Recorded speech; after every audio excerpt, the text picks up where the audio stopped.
अगर वेट जो है पूरी प्रेगनेंसी के दौरान बहुत अधिक नहीं भी बढ़ता है तो भी उनको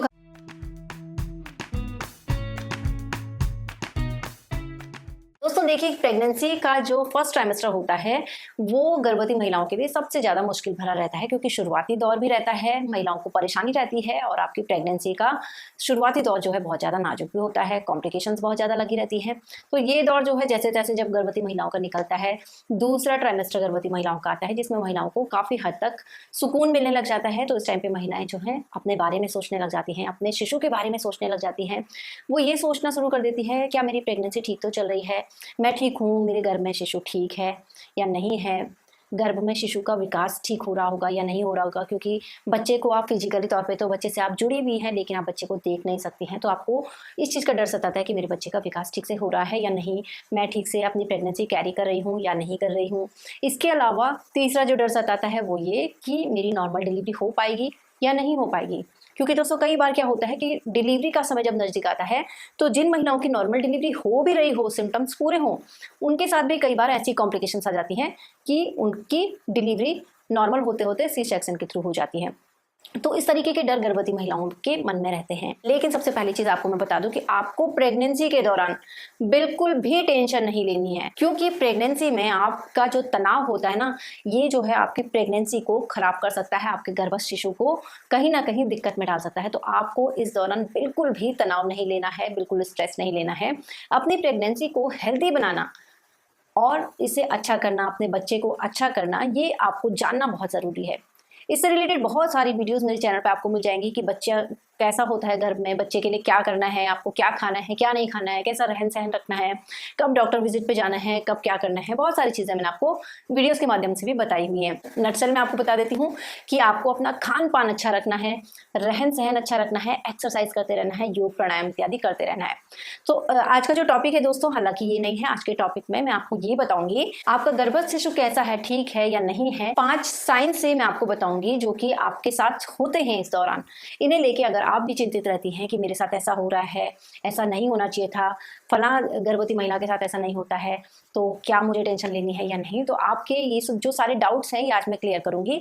तो जानने के लिए दोस्तों हमारा ये वीडियो पूरा एंड तक जरूर देखिएगा। नमस्कार दोस्तों, मैं पूजा, स्वागत है आपका प्रेगनेंसी टिप्स एंड इन्फॉर्मेशन में इस नई वीडियो के साथ। इस वीडियो से रिलेटेड आपके कोई क्वेश्चंस क्वेरीज होंगे तो वीडियो पब्लिश होने के 24 घंटे के भीतर आप मुझसे सवाल जवाब करें, आपको रिप्लाई जरूर मिलेगा। और अगर आप फास्ट रिप्लाई चाहती हैं तो उसके लिए आप मुझे इंस्टाग्राम पे फॉलो करिए, जिसका आईडी जस्ट वीडियो के आगे आपको फ्लैश हो रहा है। तो चलिए आज का ये महत्वपूर्ण वीडियो स्टार्ट करते हैं। देखिए दोस्तों, कई गर्भवती महिलाओं के साथ क्या होता है कि बीपी की समस्या महिलाओं में बन जाती है। कई महिलाओं को बीपी हाई की प्रॉब्लम होने लग जाती है, कई को बीपी लो की प्रॉब्लम हो जाती है।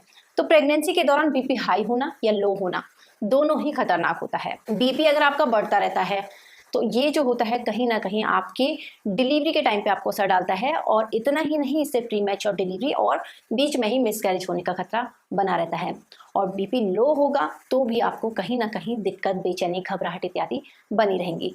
तो आपको क्या करना है, आपको अपने बीपी को कंट्रोल करना है।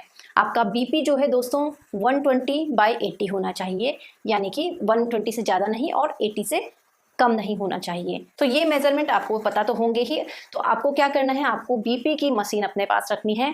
बीपी आपको समय समय पर चेक कराते रहना है। अगर आपके पास बीपी की मशीन नहीं है तो आप कहीं अगल बगल जाके, जहाँ पे भी आपको सहूलियत से बीपी चेक हो सकता है, वहाँ पे जाके बीपी चेक कराते रहना चाहिए।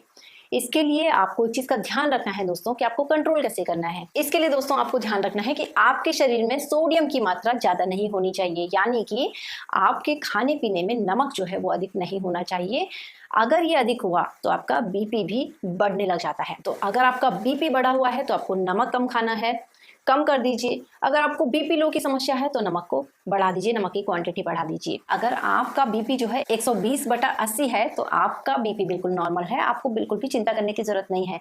ये आपकी हेल्दी प्रेगनेंसी का एक साइन है। तो आपका बीपी इस दौरान इस रेंज में होना चाहिए। दूसरी चीज दोस्तों, इस दौरान मॉर्निंग सिकनेस का होना, उल्टियों का होना। देखिए दोस्तों, क्या होता है कि कई गर्भवती महिलाओं को प्रेगनेंसी के दौरान मॉर्निंग सिकनेस, जी मचलाना, उल्टी होना लगातार बना रहता है। कुछ महिलाओं को प्रेगनेंसी के शुरुआती दौर में होता है, कुछ को लगातार प्रेगनेंसी के दौरान बना रहता है। लेकिन कुछ महिलाएं ऐसी भी होती हैं जिन्हें कि ये सारी जो प्रॉब्लम्स होती हैं ये बिल्कुल भी नहीं होती हैं, उनकी प्रेगनेंसी में उनको कोई परेशानी नहीं हो रही होती है। तो ऐसे में भी महिला घबरा जाती है कि भला मुझे उल्टी क्यों नहीं हो रही है। प्रेगनेंसी का जैसे आपको पता ही है साइन होता है उल्टी होना, तो महिलाएं ये सोच के घबरा जाती है कि मुझे उल्टी क्यों नहीं हो रही है। कुछ महिलाएं इस दौरान इसलिए परेशान है कि मुझे इतनी ज्यादा उल्टी वगैरह क्यों हो रही है। तो देखिए दोस्तों, आपको बता दूं कि ये दोनों ही कंडीशन जो होती हैं ये बिल्कुल नॉर्मल होती है। प्रेगनेंसी के दौरान उल्टी होना बहुत ज्यादा आम होता है। प्रेगनेंसी के दौरान ये आपके एस्ट्रोजन, प्रोजेस्टेरोन और HCG हार्मोन बढ़ने की वजह से होता है। आपको चिंता तब करनी है दोस्तों अगर आपको बहुत ज्यादा उल्टी हो रही है, आपको एक दिन में 4 से लेकर 5 या फिर 6 बार लगातार उल्टी हो रही है, तो ये कहीं ना कहीं आपको दिक्कत दे सकता है, क्योंकि ऐसे में आप अच्छे से अपनी प्रेगनेंसी को कैरी नहीं कर पाएंगी, क्योंकि खा पी नहीं पाएंगी, गैस बनेगी, बहुत सारी चीजें आपको लगातार बनी रहेंगी। तो आपको क्या करना है, ज्यादा उल्टियां होती है तो अपने डॉक्टर से सलाह लेनी है। डॉक्टर आपको मेडिसिन देंगे उल्टी रोकने की, तो इससे आपको काफी ज्यादा आराम रहेगा। ये बहुत ज्यादा नॉर्मल है प्रेगनेंसी के दौरान उल्टी होना या फिर उल्टी का ना होना। तो इसमें आपको घबराना नहीं है, चिंता नहीं है। आपका बेबी गर्भ में बिल्कुल ठीक रहता है, स्वस्थ रहता है और इससे आपकी नॉर्मल डिलीवरी होने या ना होने पर इसका कोई भी फर्क नहीं पड़ता है। तीसरा, अब बात करते हैं दोस्तों प्रेगनेंसी के दौरान आपका वजन और बच्चे के वजन बढ़ने के संबंध में। देखिए दोस्तों, कई महिलाओं को ये टेंशन होने लग जाती है कि मेरा पेट नहीं दिख रहा है, मेरा वजन नहीं बढ़ रहा है, तो ऐसे में महिलाएं घबरा जाती हैं। आपको बता दो दोस्तों, प्रेगनेंसी का जो शुरुआती दौर होता है, यानी कि जो फर्स्ट ट्राइमेस्टर होता है, इस दौरान महिला का मुश्किल से 1.5 या फिर 2 किलो वजन तक ही बढ़ता है, या हो सकता है कि इस दौरान आपका वजन गिरने भी लग जाए। वो इसलिए क्योंकि जिन महिलाओं को कॉम्प्लिकेशंस होती है, लगातार उल्टियां रहती है, कब्ज रहती है, बेचैनी रहती है, घबराहट रहती है, थकान रहती है और भी ज्यादा कॉम्प्लिकेशंस रहती है, उनके साथ क्या होता है कि उनका वजन जो है इस दौरान घटने लग जाता है।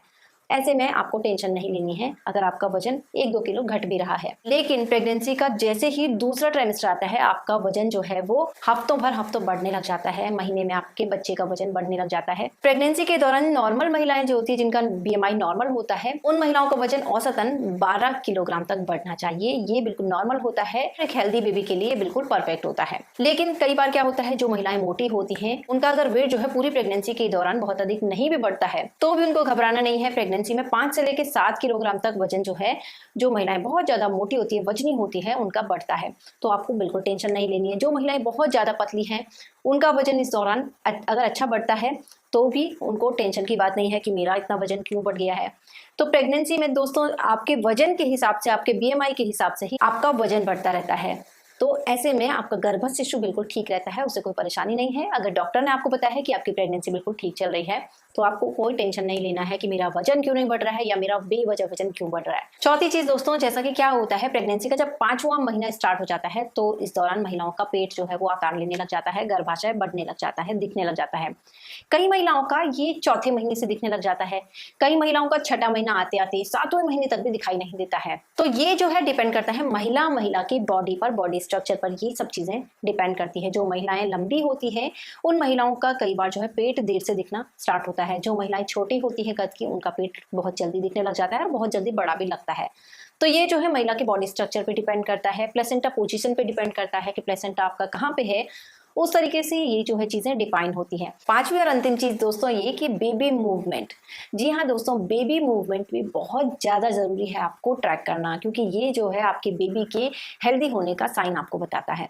सबसे पहली बात तो आपको बता दो कि बेबी की जो मूवमेंट है फ्रेंड्स, वो प्रेगनेंसी के 5वें महीने से स्टार्ट हो जानी चाहिए, या ज्यादा से ज्यादा 6वें महीने में स्टार्टिंग के जो 10 दिन होते हैं उस समय तक गर्भस्थ शिशु की हलचल आपको स्टार्ट हो जानी चाहिए। कुछ महिलाओं को ये जो हलचल होती है ये बहुत जल्दी स्टार्ट होनी फील हो जाती है, कुछ को देर में होती है।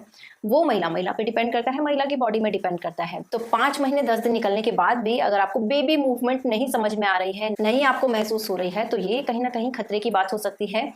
ऐसे में आपको तुरंत अपने डॉक्टर से संपर्क करना है कि बेबी मूवमेंट मुझे क्यों नहीं हुई है, क्या बच्चा गर्भ में ठीक है नहीं है। और ध्यान रखिए दोस्तों कि मूवमेंट आपको ट्रैक करना है।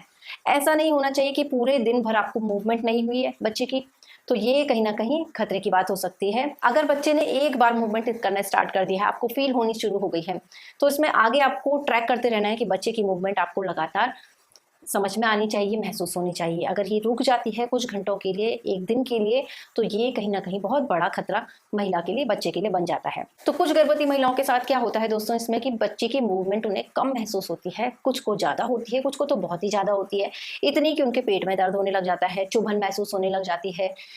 कुछ महिलाओं को बिल्कुल भी एहसास नहीं होता है, बोलती हैं हल्का हल्का सा मुझे महसूस होता है, लेकिन बहुत ज्यादा नहीं होता है। तो इससे आप ये कहीं भी अंदाजा ना लगाएं कि आपका गर्भस्थ शिशु इसमें कमजोर है, आपका गर्भ शिशु उसमें दिक्कत में है या उसे कोई परेशानी है, उसका विकास ठीक से नहीं हो रहा है, ऐसा कुछ भी नहीं है। अगर आपकी यूएसजी रिपोर्ट बिल्कुल सटीक है, सही है बच्चे को लेके, तो आपको घबराना नहीं है। बेबी मूवमेंट कम ज्यादा होना डिपेंड करता है बेबी पे, लेकिन अगर ये मूवमेंट बहुत कम आपको हो रही है, बहुत कम होती जा रही है, तो ये कहीं ना कहीं खतरा हो सकती है। तो दोस्तों ये 5 साइन मैंने आपको बताए हैं कि आपको टेंशन नहीं लेनी है ऐसी जब आपकी कंडीशंस रहती है और किन कंडीशन में आपको टेंशन लेनी है। आई होप ये वीडियो आपके लिए हेल्पफुल होगा। वीडियो अगर आपको पसंद आया है दोस्तों तो इस वीडियो को लाइक, शेयर और फॉलो करना ना भूलिए। Thanks for watching. फिर मिलूंगी नेक्स्ट वीडियो में। Till then stay happy, stay healthy.